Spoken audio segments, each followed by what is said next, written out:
जब तक यूनिवर्स का एक लॉ है, जब तक चीज़ें आपके अंदर से खाली नहीं होगी, एम्प्टी नहीं होगी, जब तक आप एक एम्प्टी वेसल्स नहीं बनोगे, तब तक आपके अंदर नई चीज़ें इंस्टॉल नहीं की जा सकती यूनिवर्स के द्वारा।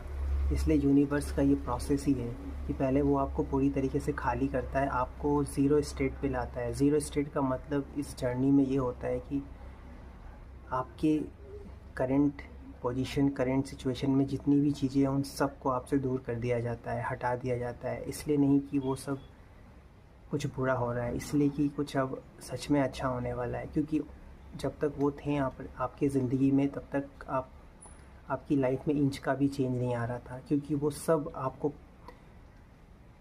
पकड़ के बैठे थे, आपको आगे बढ़ने नहीं दे रहे थे। उन्हीं की वजह से आप आगे नहीं बढ़ पा रहे थे, कोई और नहीं था जिसकी वजह से आप आगे नहीं बढ़ पा रहे थे। आप अपने खुद के रिलेटिव्स, खुद के नार्सिसिस्ट पेरेंट्स, खुद के फ्रेंड्स, खुद के करंट सर्वाइवल वर्क की वजह से आगे नहीं बढ़ पा रहे थे। तो इसीलिए ये सब को हटाना ज़रूरी था। अगर आप अभी भी अगर ये चीज़ें आपकी लाइफ से हट रही है या ज़बरदस्ती हटाया जा रहा है, तो समझ लीजिए कि ये हटना है, इसलिए हटाया जा रहा है। इसको आप और पकड़ के मत रखिए, इसको और आप होल्ड करके मत रखिए कि ये छूट रहा है, जा रहा है, ऐसा नहीं सोचना है।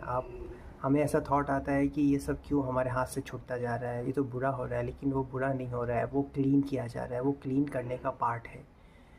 और जब अंदर से क्लीनिंग होती है, तो अंदर जिस पर्टिकुलर चीज़ की क्लीनिंग हो रही होती है, बाहर एग्जैक्टली उसी चीज़ को रिमूव कर दिया जाता है। अगर आपके अंदर से generational negative patterns, believe release कराया जा रहा है, रिमूव किया जा रहा है, इसका मतलब बाहर भी वो चीज़ें हटेंगी। यानी कि अगर कोई आप ऐसा काम कर रहे हो जो बहुत सर्वाइविंग वाला है, तो वो काम छूट जाएगा आपसे, आपको उस काम को छोड़ना ही पड़ेगा एनी हाउ। वो काम अब आपसे अलाइंड नहीं करता है। मोस्ट इम्पॉर्टेंट मतलब अवेकनिंग की जर्नी आपको हीलिंग के प्रोसेस के थ्रू अलाइनमेंट में लाती है। और जब आप अलाइनमेंट में आते हो, तभी आपके लाइफ में ग्रेसनेस आता है, स्मूथनेस आता है, फ्लो में आपकी लाइफ बहती है बिल्कुल नदी की तरह। और तब आप बहते बहते लाइफ के साथ, यूनिवर्स के साथ बहते बहते जब आप फ्लो में आते हो, आप बहते हो, यूनिवर्स के साथ पूरी तरह से जुड़ जाते हो, तो धीरे धीरे नेचुरली आपके लाइफ में अपॉर्चुनिटीज़ आने लगती है, फिर आपका ग्रोथ होने लगता है।